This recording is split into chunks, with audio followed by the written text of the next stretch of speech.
Karen hated my security cameras, so I put up a billboard with her complaints for all to see. Imagine wanting to enhance your home's security, only for your neighbor to launch a full-scale campaign against your cameras. What would you do when their complaints become so absurd, you feel compelled to share them with the entire neighborhood? The soft glow of my computer screens illuminated my home office, where I, Ethan Hayes, a cybersecurity consultant, meticulously monitored the digital landscape. My home, the secure haven, a modest but technologically advanced dwelling, was my sanctuary and my living laboratory. Having recently experienced a break-in, I'd invested in state-of-the-art security cameras, strategically placed around my property to cover every angle. These weren't just for my peace of mind. They were a professional standard for someone in my line of work.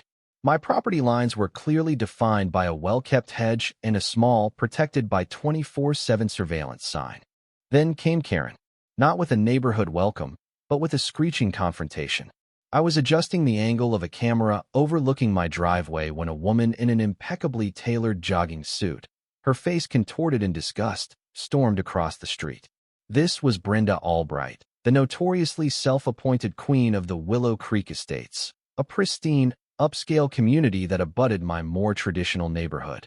"Mr. Hayes," Brenda shrieked, her voice cutting through the morning stillness, making my ears ring. "What in the world is the meaning of these unsightly surveillance devices? They are a blatant invasion of privacy.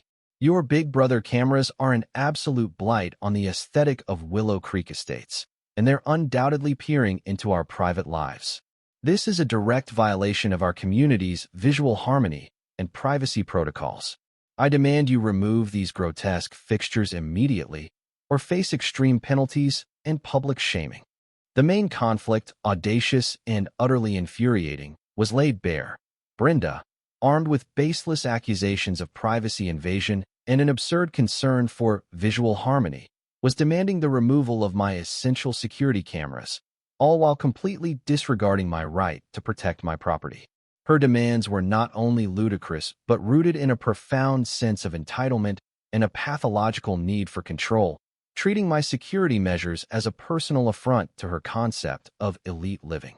Her attitude was one of blatant contempt, believing her personal preferences granted her the right to dictate what I did on my own land. I stared at her, trying to keep my voice calm. "Ms. Albright," I said, "these are standard security cameras. They only cover my property, as is my right as a homeowner. After a recent break-in, they're essential for my family's safety. They pose no threat to your privacy. And frankly, my property is not part of the Willow Creek Estates HOA, so your community protocols do not apply here." I even offered to show her the precise angles and the privacy masks I'd set up to ensure no view extended beyond my fence line. Brenda, however, merely scoffed, waving a dismissive hand. "Nonsense. Your break-in is a personal problem, not an excuse to turn our beautiful neighborhood into a surveillance state. Your cameras make our residents feel watched and uncomfortable. I've already spoken to the HOA board, and we are prepared to take legal action if you don't comply. You will be fined into oblivion." Her tone was chillingly arrogant, her eyes holding a glint of perverse pleasure, as if she reveled in her perceived power to dictate. The complaints escalated. Brenda would patrol my fence line, pointing out my cameras to anyone who would listen, often staging dramatic gasps of violation.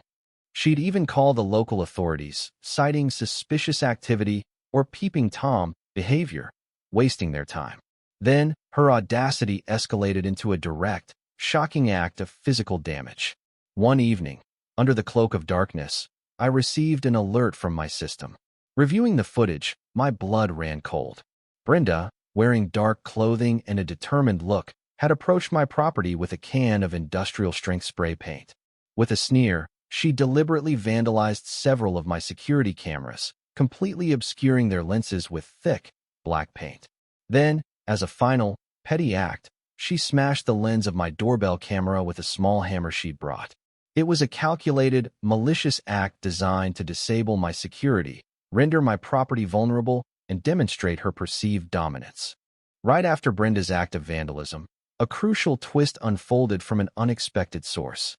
Unbeknownst to Brenda, my security system included a hidden, solar-powered panoramic camera, disguised as a bird feeder, precisely because I anticipated such direct interference.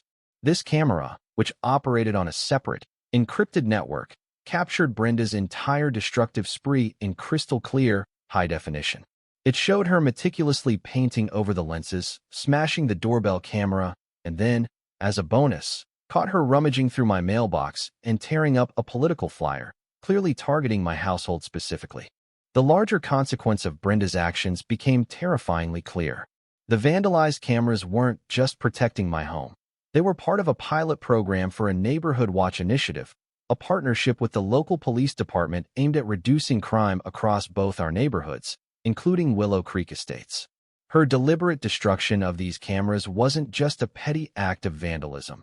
It directly jeopardized a critical public safety project, potentially increasing vulnerability for hundreds of residents, including her own.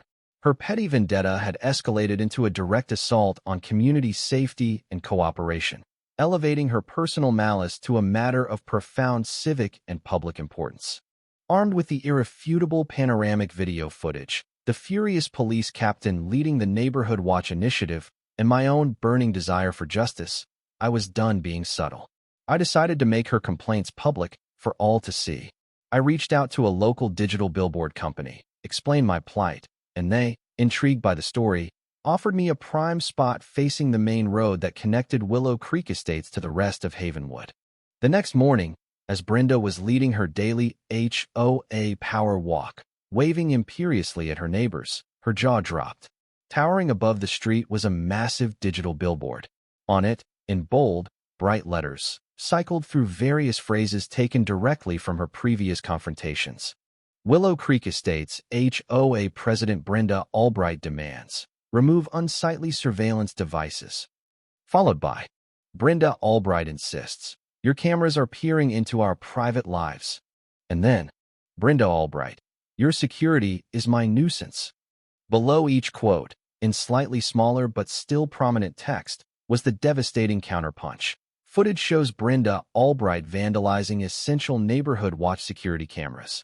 Inquire with Havenwood PD about Neighborhood Watch program. Footage provided by Ethan Hayes, the Secure Haven. Brenda's face went from smug confidence to utter, incandescent rage, then pure, white-faced terror as she read her own words, broadcast for the world. That's illegal. That's a malicious attack on my character. He's defaming me, she shrieked, desperately trying to manipulate the situation, her voice shrill and breaking. She started pointing fingers, trying to blame me, the billboard company, anyone but herself. Just as her tirade reached its peak, the silence was shattered by the distinct wail of police sirens. Not the usual patrol cars she could intimidate, but unmarked vehicles from the district attorney's office and the FBI's cybercrimes unit. Out of the lead vehicle stepped a grim-faced federal prosecutor, followed by the Havenwood police captain and the local news crew, who had, of course, been tipped off by the billboard's sudden appearance. The police captain spoke first, his voice cold and cutting. Ms. Albright, we have irrefutable video evidence, including from a hidden camera, of you committing felony vandalism against Mr. Hayes' property and disrupting an active police-sponsored Neighborhood Watch program. This is a serious offense. The FBI special agent stepped forward.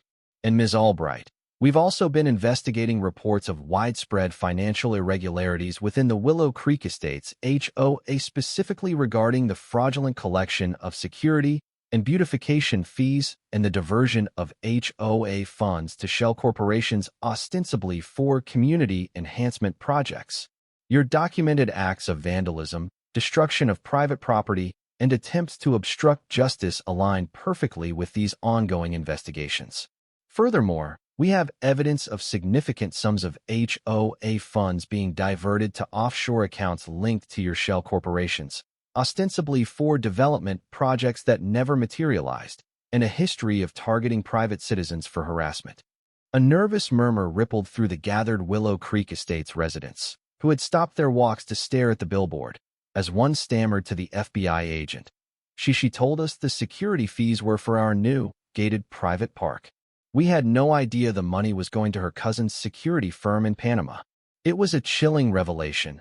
Brenda wasn't just a busybody. She was a criminal mastermind, systematically defrauding her own members, attempting to seize local influence through illegal means, and sabotaging public safety initiatives for massive personal profit, with the visual harmony complaints merely a cover for her grand scheme.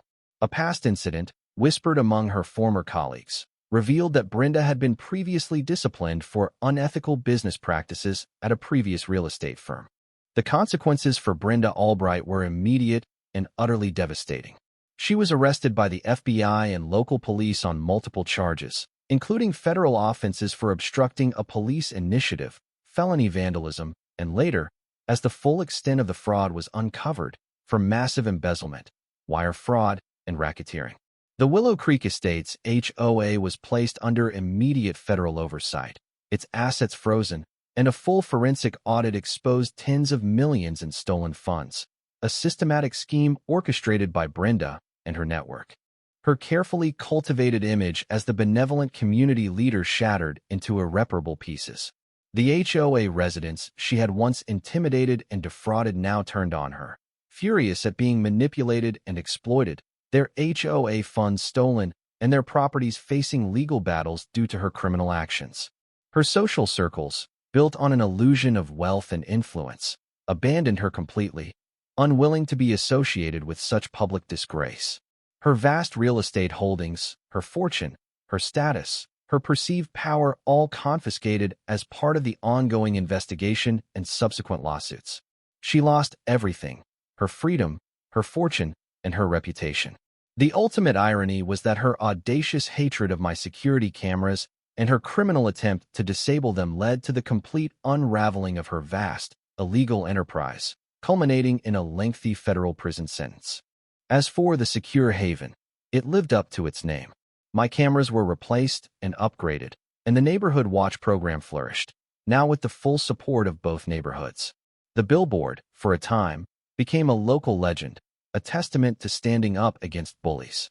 The satisfaction was immense, watching her literal and figurative empire crumble before her eyes, a quiet triumph of justice and truth over arrogant lies and rampant criminality. What's your take on this? When someone so brazenly abuses power, engages in property destruction, and attempts to sabotage public safety initiatives while defrauding an entire community, does their complete and utter downfall, even to federal prison, truly serve justice? Or is there a point where the consequences become too extreme?